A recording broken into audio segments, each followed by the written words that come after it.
back to my channel, and I am so excited. I can't believe I'm doing this video. I am doing a first trimester bump date. I can't believe that my first trimester is pretty much over. Some app says it's already over. I'm currently 13 and a half weeks. I'm 14 weeks on Friday. So I have some apps that say it's already over, some that say it's over on Friday, but regardless, I cannot believe that I'm finishing up my first trimester. It is crazy, and I'm just so thankful to have made it this far. I'm so thankful to have this growing baby in my belly. I feel so blessed, and I just thank God every single day for this blessing. If you haven't watched my pregnancy journey so far, I share about my miscarriage, and I share about getting pregnant again, and I've kind of vlogged it all for you. So all of that is up on my YouTube channel. If you haven't checked that out yet, I would definitely go and watch those, because that will give you some preface to everything I'm going to share about in this video. But this video, I'm pretty much going to share a week-by-week update on the first trimester.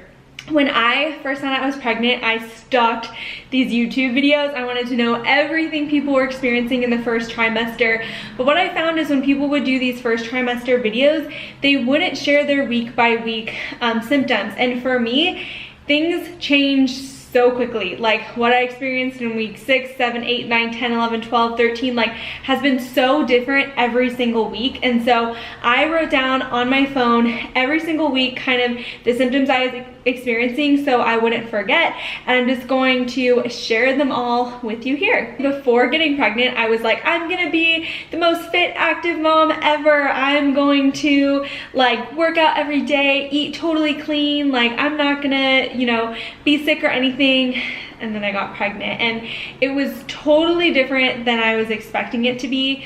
I really was hoping I wouldn't get sick, and I actually never really got throw up sick. I never threw up. I felt nauseous, but I never dealt with that. But I mostly just dealt with extreme exhaustion and fatigue, and I will go into that in my week-by-week update. So let's start at week 4.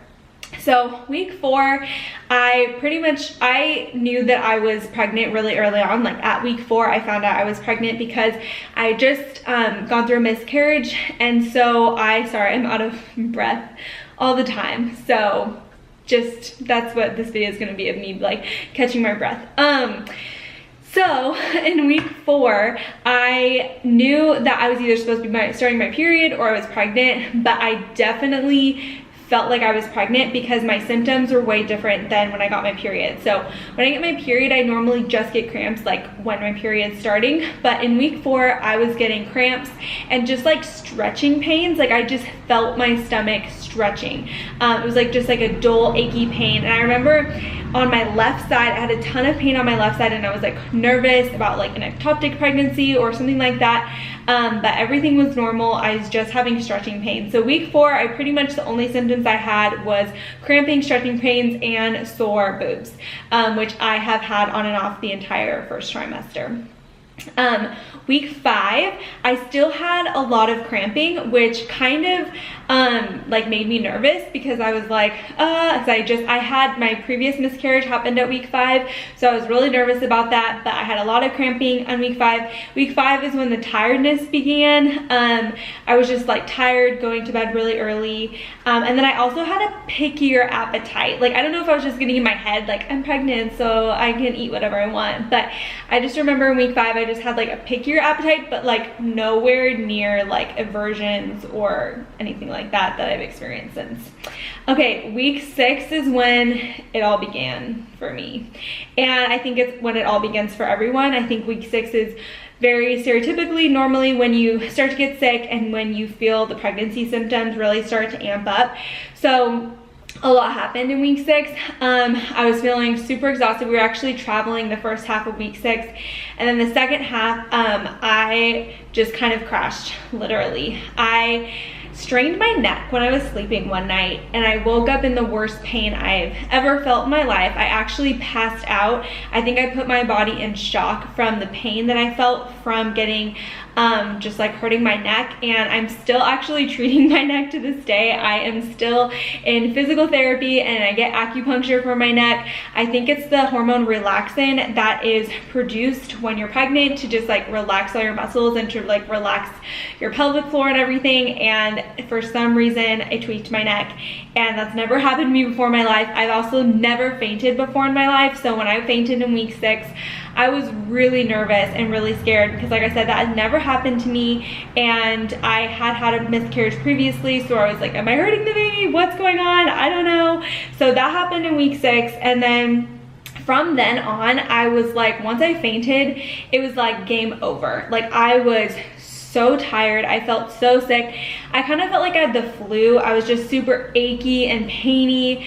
It wasn't so much like I was like gonna throw up, but I just did not feel well. I was pretty much in bed the entire week after I fainted, but I was like, okay, I need to up my water intake and up my protein intake. So I pretty much tripled my protein and water intake from week 6 to like week 12, and I've just slowly been able to like eat normally now. But from week 6 on, I was eating like, week 6 I was eating like over 3 protein shakes a day, tons of protein, so much water. Like literally so this is what I've been drinking my water out of, this like huge jug, and I was having like 5 of these a day. This is like, I think like maybe 30 ounces. I was drinking like 5 of these a day. So that was crazy. And I pretty much the entire week 6, I was just on the couch or in bed, no exercise, no moving at all. I went on a walk and I thought I was gonna pass out again. I think it was when your body is like starting to create more blood, it like does weird things to your blood pressure and your heart rate. So I was just like, my body was all out of sorts. Week 6, it was like, this is new sensations we've never. Okay, week 7 pretty much was very similar to week 6. I was so tired. I was nauseous when I was not constantly eating. When I mean constantly eating, it was like an obscene amount of food. Like, I was nervous because most people I talked to like either was throwing up so much they couldn't stomach any food, or like a lot of people said they started eating more in their 2nd and 3rd trimester. But I, week 6, 7, and 8 was eating so much, like constantly. Like, I would eat a protein shake, then I'd have a cuties and bananas, then I would have cereal, then I would have a bagel with cream cheese. I don't even eat dairy, and I was like craving cream cheese week 7. I was just like eating so many carbs, just literally on the couch eating, not moving. It was the worst. Literally week 6 and 7 were the worst because I was just sitting on the couch eating 24/7. I had no motivation to do anything, no energy to do anything. I was just constantly eating on the couch, not moving. Week 8 is when I started to feel a little bit better. I had like on days and off days, but I was still like not feeling the best. So week 8 is also when we went to the doctor and got our first ultrasound and saw the baby. So that was actually the only time we've seen the baby. I haven't seen it yet again. We're going to see it on Friday, so I'm so happy for that. But week 8 we saw the baby for the first time, so that was exciting. But week 8 I was always thirsty, which I was already drinking a ton of water, but I was always thirsty. Still a lot of cutie oranges, 2 to 3 protein shakes a day still. I had on days, off days. I was feeling a little bit better. On week 8, I tried to move more, so I walked a little bit and I stretched, and a little bit more of my motivation came back. I was like, I remember week 8 and I was like, yeah, I'm like more motivated to do things, but like seriously not at all compared to now. Like now I am like so back to normal, doing my normal thing, but week 8 I was like thinking I was getting back there. I totally wasn't. But I was a little bit more active, like a little bit more of a person in week 8. Week 9, I actually went to Mexico, so I was really nervous about that because of Zika virus and just being in another country if anything went wrong. But ended up being totally fine. I didn't get any mosquito bites. I had the best trip. I think it was the best thing for me and baby. So we just ate tons of chips and guac and rice and beans, and it was just so good. But week 9, I had on and off nausea. Week 9 is when I started craving apples and peanut butter. Like It actually sounds so good. I'm gonna eat apples and peanut butter after I record this video. I ate a ton of apples and peanut butter week 9. I loved it. Still really exhausted. Yeah, I was super exhausted. I went back to California for a couple days before Mexico, and I was just like sleeping like in California. I just slept so much. I was so tired. I still went to the bathroom multiple times a night, which I'm still doing to this day.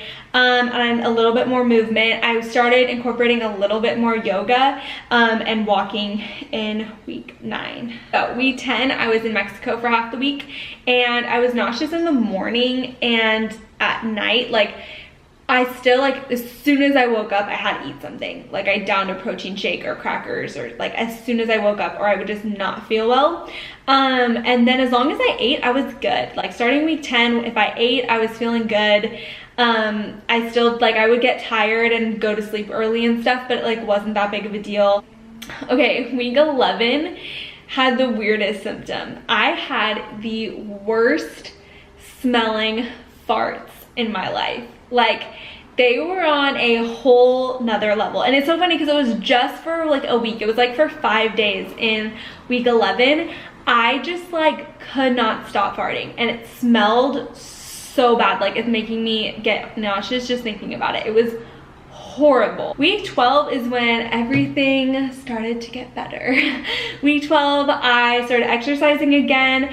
I went to the gym, I think 3 times in week 12, and I just walk, incline walk, and then do like very light weights. I did yoga, but that's pretty much all I've been doing. I've been doing incline walk. I just started doing Stairmaster again, stair stepper, which has been awesome, and yoga and stretching every single day, and then a little bit of weights. So week 12, I did that. In week 12, I noticed that I didn't have to snack as much, didn't have to have as much protein shakes, and like didn't have to drink enough water. So, or drink as much water. I'm still drinking a ton of water. But week 12, I'm pretty much, to week 12 and 13, I'm pretty much only having maybe 1 protein shake a day, and I'm drinking like a normal person amount of water, not like an obscenely large amount. And I still had on and off nausea in week 12, and so I still kind of do, I guess, and so it's week 13. So let's go into week 13 where we're at now. The weirdest craving that I've had this week is chai lattes. I don't know why, but I am obsessed with a certain coffee shop in Hawaii's chai lattes. I just like cannot stop having them. Like, they're like $6, so they're really expensive, but I like want like 5 of them a day. Like, that's all I want is just like an iced chai latte. And they're the only caffeine drink that like doesn't make me jittery or anything like that, so just like makes me feel so good. So I want chai lattes all the time. That's my only like real craving this week. I'm eating pretty much back to normal this week. Still not eating as many vegetables as I would have liked to. I'm trying to get vegetables back in, trying to like get back into a routine where I'm cooking healthy and like not just making pasta for dinner every night, but it's hard, and I'm still craving a lot of pasta and bread. Like, when I think of like my dream meal, it's just like noodles with butter. It's awful. From week 13, which is now, I'm feeling like so much better. I feel back to my normal self as far as work ethic goes. I feel like I'm finally motivated again to like do things in life. Back to my normal work schedule. As far as my energy goes, I feel like my energy is really good. I'm not like napping anymore, going to bed at a normal time, waking up at a normal time. I'm just feeling really good. So I'm so thankful that I'm feeling good at 13 weeks. Here are the vitamins that I have been taking throughout this pregnancy. So I take this Ortho Molecular Products Prenatal Complete with DHA. This is what I take, and I get it from my natural health doctor. So I don't know where to get it. I'll try to find a link for you guys, but it says not for sale through Amazon. So I don't know how to get it, but it is what I take every day, and they're like in these individual packages, so I just take 4 a day. And this is like my typical prenatal that I'm taking, but I'm also taking some extra stuff that has really helped me. Vitamin B, an extra vitamin B is what my friend recommended, who we're kind of similar. We have like lower blood pressure, and when I was like so fatigued and exhausted, and once I had fainted, she said, I think that this might be really good for you. And I'm not even kidding, like 2 days after I started taking this, I was starting to feel better. Like I was feeling dizzy constantly, like in my 6th week. And as soon as I started taking this, like I was still tired, but the insane dizziness, like I'm gonna pass out, kind of went away. Actually, it did go away. So I take this Super B from, I don't know if it's gonna zoom in. I take the Super B from Neolife, and then I take this Prenatal from Neolife. Prenatal, it's for cellular nutrition and energy, and it really helps with energy levels. So that's why I've been taking this. And then carotenoid, I think this is like, normally if I'm flying or traveling, I get sick easy on planes, and I have not gotten sick at all this entire pregnancy. And I've not been on more planes this pregnancy than like the past year. I went to California twice and to Mexico and back to Hawaii. So I was on a ton of planes, and I was with a lot of people who were sick, and I did not get sick. Praise the Lord. So I think that this has a lot to do with it. This is a immune boosting complex from nutrients, or from fruits and vegetables. So this is what I also been taking. So I've been taking these 3 in the morning with a probiotic, but I'm out of my probiotic right now. And then I take this in the afternoon and evening. I kind of separate out the different vitamins, because I found that if I take them all at once, then I don't feel that well. So that is my pregnancy update for you. I hope that you found this informational and that you learned something from it. If you're pregnant too, congratulations, mama. I am so happy for you. Excited to be on this journey with you. I will be posting a lot more videos and content coming up soon. So make sure you subscribe to my channel and give this video a thumbs up if you want to see more from me. But have a great day. Talk to you guys soon. Bye.